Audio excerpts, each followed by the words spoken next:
So I've made some notes from reading A Monarchy Transformed, which follows the history of Great Britain in the 17th century, roughly speaking, during the reign of the Stuarts, which concluded in the early 18th century. So it's a bit more than just the 17th century, but there's a bit of tiny bit of discussion of the 16th century to set the stage, because Queen Elizabeth I ruled for a very long time. Under Elizabeth, the Church of England had a Catholic structure, a Calvinist doctrine, and a mixed sort of liturgy. So I'm just reading some of my notes. So this is more or less from the book. So the English Church was governed by bishops. It accepted predestination as its core belief, and they borrowed ceremonies from other sources.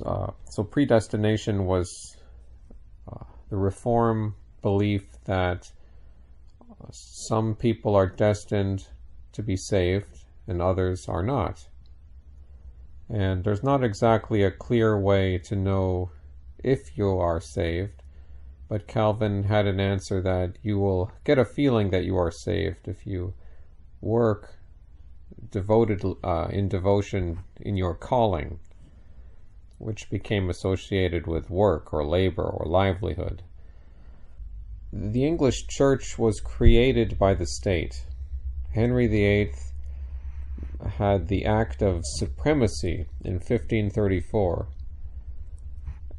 and this made the monarch the head of the church, removing England from papal jurisdiction. So Henry VIII was looked upon as the most despotic ruler.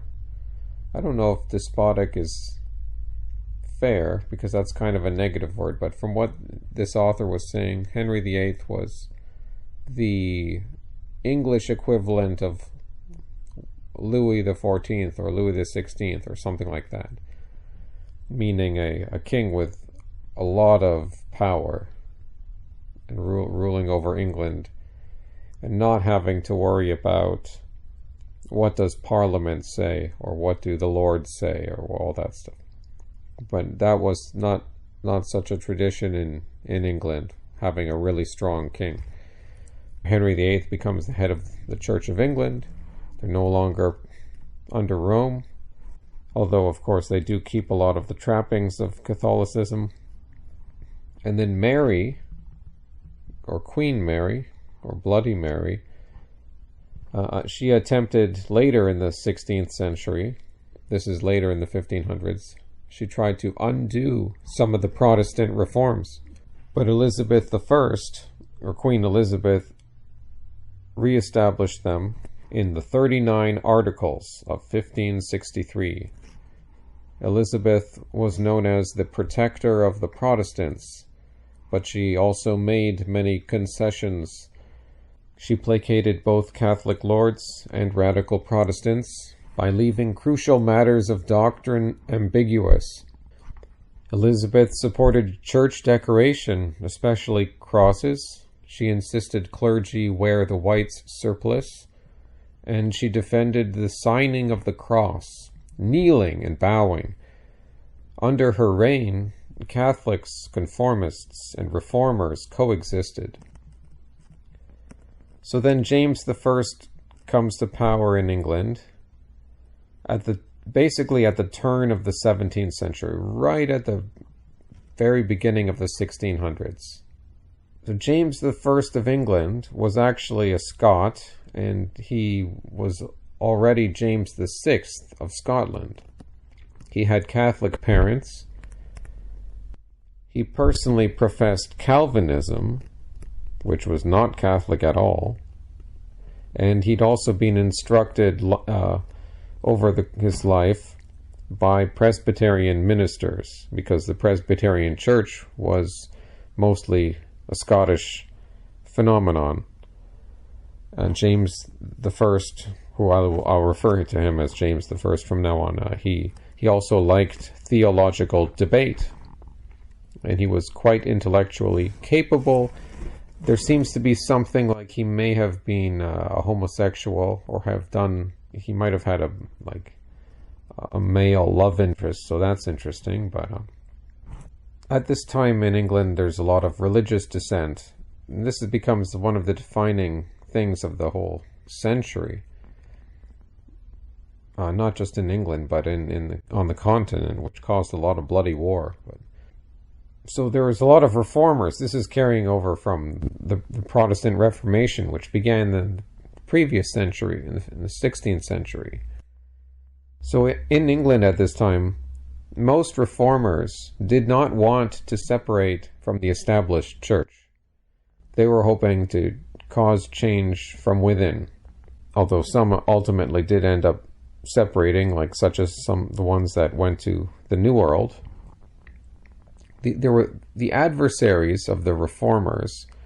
They called both the moderates and the radicals Puritans. So Puritans was a derogatory word, and it connoted meddlesomeness and an otherworldly impracticality. So meddlesome as in they want to shut down your immoral activities and make you do what they deem the morally correct activities. And otherworldly impracticality, I guess that has to do with their fixation on salvation and the heavenly kingdom to come. And I'm not really sure what the author means by that, but I kind of have a sense that they were losing touch with a certain aspect of the here and now. If you're just constantly focused on your labor and focused on virtue signaling, there is an impractical, spaced out attitude to that. You're not very in tune with reality.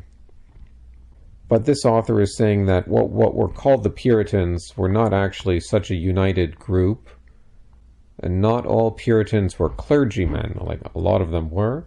But there was also a vigorous lay movement of Protestant piety and personal redemption. This was strongest in urban communities and the middling sort, where moral values of self-discipline and single-minded dedication fit comfortably with acquisitiveness. This is sort of suggesting what Max Weber talks about in his 1905 book, Protestantism and the Spirit of Capitalism, or something. The title was something to that effect, where he discusses how, with a large segment of Protestants after the Reformation developing around this time, in the 1600s, 1700s, it's the more economically advanced parts of Europe that become more radically Protestant, more Calvinist, and a lot of that has to do with this Protestant work ethic where they pour everything into their work and even work too much, where other people in the society try to tell these people, you guys are working too much, it's changing everything, please stop working so much, it's gonna lower the price of everything or have some economic consequence. And it's not that the other people, the Catholics of the Mediterranean world, were lazy, we still see that today. It's not necessarily that's not actually true. They're just more in touch with that not everything in life is work. Not everything. Life is not about work. But that becomes changed a few hundred years ago. That starts to change. It's the birth of the modern world. Even though they were not materialist and very pious, because of this fixation with what they called the calling, your vocation, their obsession with that, it laid the foundations for the pure, unbridled capitalism of our current day. So the episcopal structure of the English Church sat precariously upon its Calvinist doctrine of the equality of all who were saved. Yeah, Luther talked about a similar idea that if we can all read scripture, then we're all equal, basically. So we don't really need priests and to interpret scripture for us, or monks, or whatever. When we say the episcopal structure, we mean bishops. Episkopos is the word for bishop. So episcopal means the bishop structure of the English Church. They have a hierarchy, but then they have sort of this idea of equality. He says that eventually, because of this tension, the office of the bishops comes under more tension and gets attacked as the decades pass. So there's still a lot of Catholics in England at this time. Not all of English society became Protestants. There's still many Catholics. I mean, even those who became Protestant were not a majority. A lot of people just sat on the fence, and that basically became the Anglican Church. The people who just wanted to conform and not toe the line. Basically, the people who wear masks today, but they don't necessarily want to wear the mask, but they do it anyways. That's kind of like who the Anglicans were. They didn't want to throw their hat into the ring and express as a Catholic or as a radical Protestant. They just wanted to toe the line, and they became, not coincidentally, the established church, or at least what was supposed to be the official established church. Not that I'm opposed to the idea of a confessional state, I'm not. But they became the toe the line party of the majority, with the king at the head of their church, which I think was a new innovation. Now, I could be mistaken. Maybe in the Byzantine world, there's church and state working together, but I don't think you're supposed to have the king actually as the head of the church. That doesn't make sense to me. But that's what they did.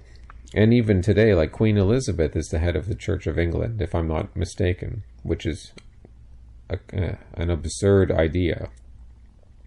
So there still is a large Catholic segment in English society. Well, it's a minority, but many of them are actually loyal to James I, and they reject the activism of the Jesuits, who were active in England at this time to subvert Protestantism. But most English Catholics do not support the Jesuits, and they are shocked by the gunpowder plot, which was supposed to blow up Parliament and usher in or I guess kill the king as well, and then somehow they would hope to usher in a Catholic coup, and install a Catholic ruler or something, return English. So there were some Catholic plots, and Guy Fawkes was executed, and that's the famous story of the gunpowder plot. He was foiled. But I don't know if, most Catholics would have supported that, but there were a lot of Catholic Protestant tensions, and it was a word, like popery was a word that was very negative, and they didn't want any association with popery, and this led to lynchings at times and violence in the street. I'm just speaking generally. James tried to unite England and Scotland. He didn't ultimately succeed, although this did ultimately happen in the early 18th century, but that was like almost 100 years later. And this was quite the task, because warfare had been regular between the two nations of England and Scotland for centuries. Scotland was a backdoor for French ambitions in Great Britain, and England was a safe haven for Scottish rebels. So the reign of the Stuarts, which starts with James I and concludes with Queen Anne, I think? I forget. So it was around Queen Anne's time.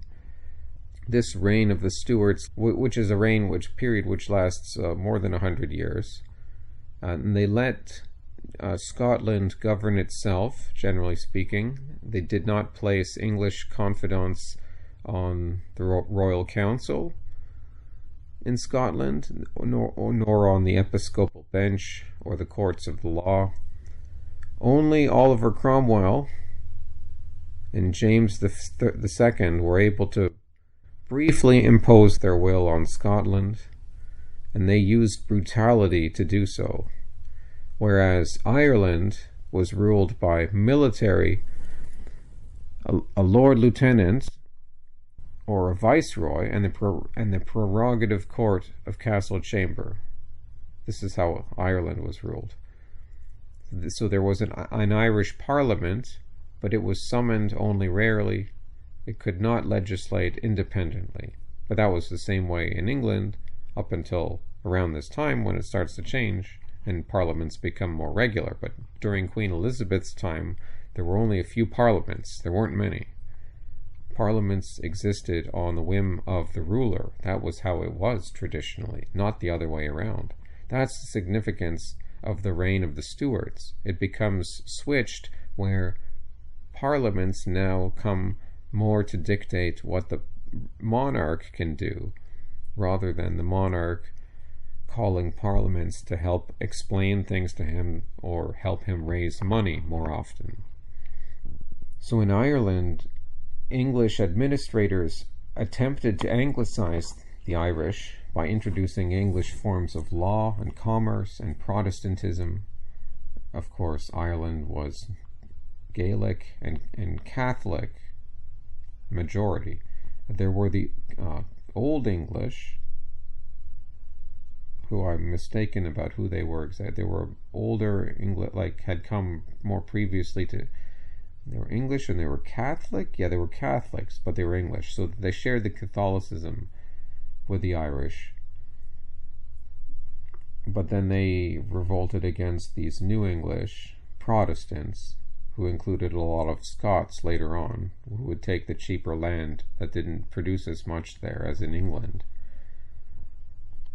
So these uprisings by these Gaelics and these Catholic Old English were bloody, they were costly, and they were mostly resolved in favor of England. So in the 16th century, previously, like the 1500s, the reign of, it was the time of the Tudors. They were the previous dynasty. The Tudors had increased English grip over Ireland. They had been converting Gaelic chieftains or otherwise confiscating their land until only Ulster remained in Irish hands. The plantation of Ulster with Scots and English settlers was an early Stuart and Cromwellian policy. This took 20 years of constant war to achieve. When I say the plantation of Ulster, it's not like an agricultural plantation, although it might imply that as well, but it was actually like a settlement. So at this time, when we hear the word plantation, it often means like a real settlement of people.